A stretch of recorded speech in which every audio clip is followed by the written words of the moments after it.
are your leaders. They accelerate all the way, and this surely is where Barrett's going to be able to pick off that Fiesta ahead of him. Earlier on the power, he'll have 4 on it. That's up to second place. We've got to get up with the camera there, make sure that you can use that signal on the road. You might roll off the throttle, but it's very rare to see a full lift because the road helps you all the way around. Barrett's going to have to be careful because in Coram, the lighter Fiesta seems a little bit racy, and coming back at him all the way is Clifford Helen. He's putting in a decent effort here, is Clifford, although he wasn't quite close enough for the move at Murray's, and surely now at the end of lap 1, Barrett will be able to streak away. Your race leader, that is Rob Sadler.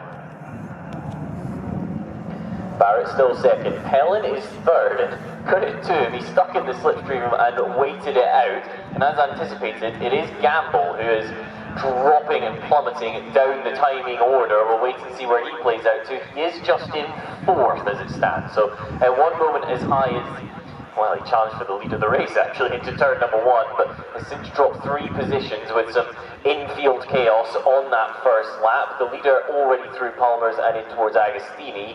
Then we get the next little gaggle, if you like, where Barrett's just beginning to pull away from Clifford and Helen in the black Fiesta.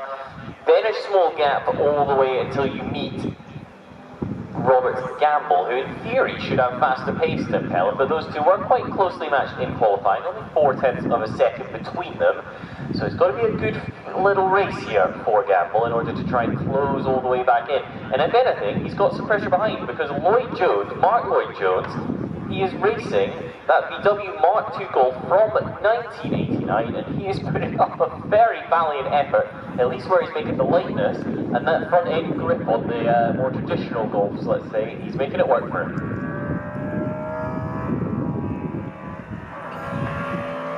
Onto the Bentley straight once more then. Nobody quite close enough to play slipstream-centric games, and we've actually got a car, well, it looks like a car and a driver.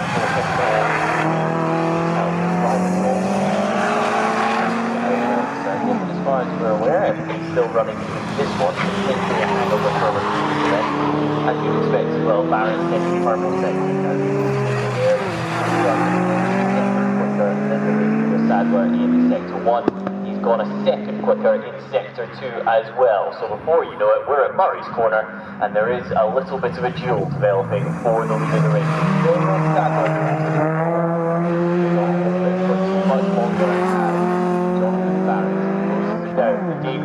BMW M3.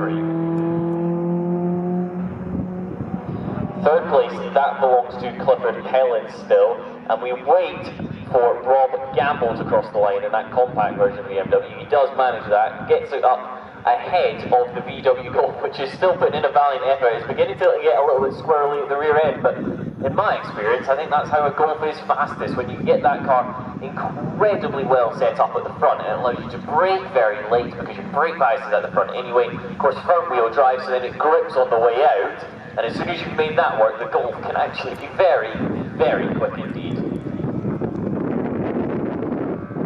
Come on the run to Agostini. Your race leaders is still just about Sadler from Barrett. Barrett wants to try to, wasn't quite close enough. That is until Sadler goes a little bit late into the apex and leaves the door wide open. Barrett through to the lead of the race, and truth be told, he was somewhat gifted that one. Sadler potentially feeling the pressure. I also suspect seeing the probably quite scary Dayglow green machine in the mirrors was enough to put him off as he tried to get into the apex of the corner. He's stuck with Barrett, has Sadler through the second half of that infield section, but when we reach, let's say, the power zone that is the Bentley Straight, he has got absolutely no chance in the two BMWs. A gap begins to emerge between them. There is also a battle beginning to develop much, much further down the order. It's between Taylor and Taylor, somewhat confusingly. So Taylor at Super Cobra. One of the Taylors, there's a couple of them in this one. That one is racing. Those two for 6th position. Rob Taylor and Taylor in separate classes. Taylor's made the move, and the gap between them, however, has never extended beyond half a second.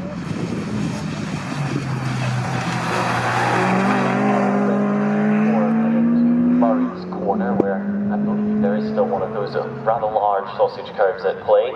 And the gap, as you'd expect, extending over the second half of that lap. The top three now somewhat equidistant. We'll keep an eye on Clifford Pellet's lap time. Last time through, ever so slightly Sadler.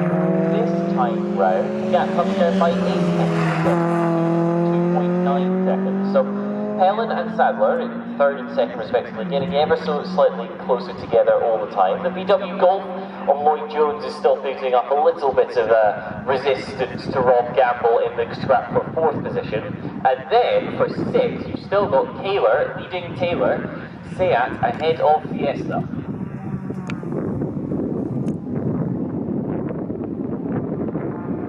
I also wonder what's happening with the Civics ever so slightly further back. The answer is that both of them now have fallen behind the mighty Mini.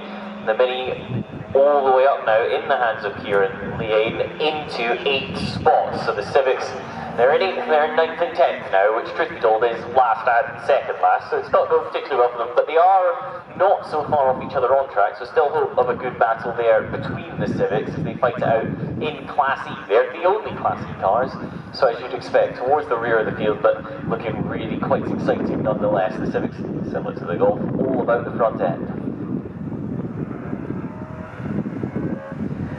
Here comes the Fiesta for yet another nibble at the back of the Seat. Those guys have just navigated Agostini, and as a result, they get towards that quick left kick at Hamilton. Then on the brakes for all these when Seat is moving out. The gap continues to shrink all the time. Just marginally, Seat Super Cooper has that advantage, and Taylor is able to open it up. 5 divider to get towards the first straight, where however it's not quite big enough to mean that the slipstream isn't effective. In fact, it's just enough to keep Taylor and the Fiesta in the wheel tracks. This battle for 6th position, where they are on track at the moment, is just navigated Nelson.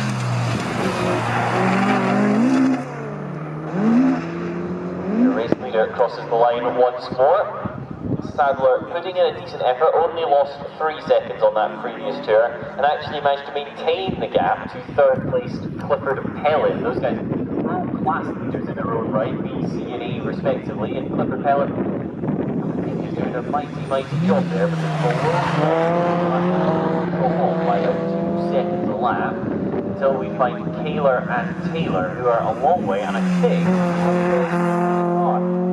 that is Taylor. So we've still got Taylor in the Seat Super Cooper, crosses the line, but all the way off from our tightest battle goes Taylor in, Rob Taylor in the Ford Fiesta, to the infield and to a nice little gap in the barriers actually to escape that one.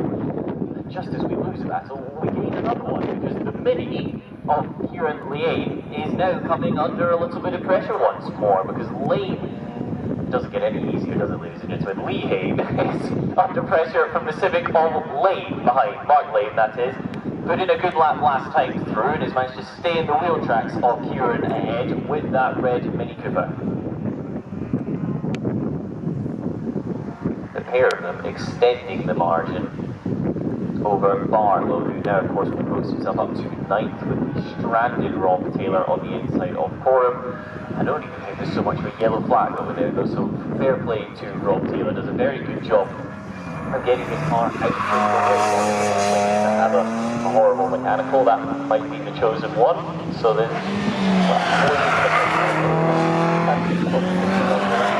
quite close to the pit, so there's a chance he should be able to recover that without too much difficulty. The gap at the front, it is still Jonathan Barrett from Rob Sadler, and here are the BMWs, but very different ones.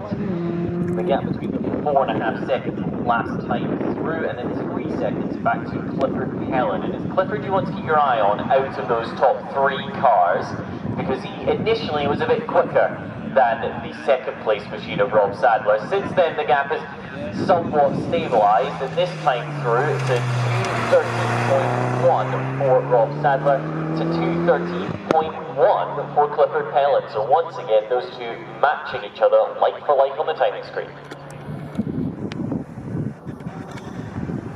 Before you know it, this race is gradually ticking away as well, with 1:30 left on the clock. This may well be their last lap of the race, so barring any abnormalities